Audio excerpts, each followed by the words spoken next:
It's early May. For the most part of early evenings in May, for the last 30 years at least, I watched NBA basketball, the playoffs.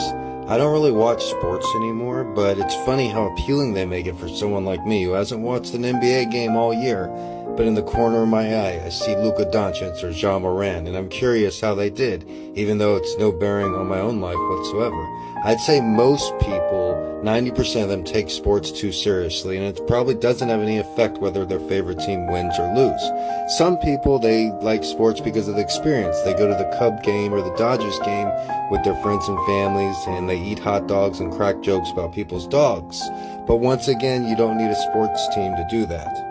The famous sociologist Benedict Anderson came up with the idea of imagined communities that were set up in our heads basically in order to feel part of a group or part of a team. We are social creatures, evolutionary.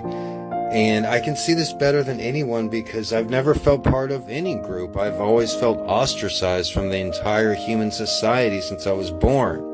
Maybe it has something to do with nobody changing me or my twin brother's diapers when we were infants. However, they say we are all connected more now than any time in human history, and that's correct. There's never been more opportunities to learn, connect, meet new people.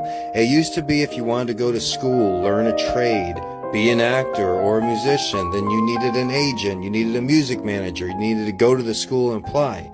Now you just need a phone, a computer, and the willingness to put yourself out there. I've always worn my heart on my sleeve, which isn't necessarily a bad thing, but it does put me in a susceptible position to anyone that wants to take advantage of me, and believe me, people have tried to do so. I've learned to keep people at a distance and live a life of solitude, but sometimes someone who I've never met before can feel like they're a close friend and right here with me, next to me. Other days I wish I could go in the past and fix whatever I did wrong that led me here. It's normal to feel like that, but it's not helpful. We want to be grateful for what we have. You don't want to think about things too hard. Summer is my favorite time of year, and this is the start of summer. I love warm weather. That's one reason I live in Hawaii, and I love exciting adventures, another reason I live in Hawaii. But this youthful spirit and this accent, it dies when I think of the malevolence of man. Animals rarely kill for sport, greed, money, or envy, but humans do it every day. There's an ongoing battle on this planet between good and evil, and as long as I'm here, God has a strong soldier for good. God is our refuge and strength, a very present help in trouble. We occasionally forget that God is always with us. When times are good, we are feeling fortunate, we tend to praise God. But when times are bad, it is common thought to believe that He's abandoned us in our moment of need.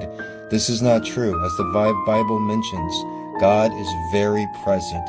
Even when we are faced with difficulties, He will help you get through them.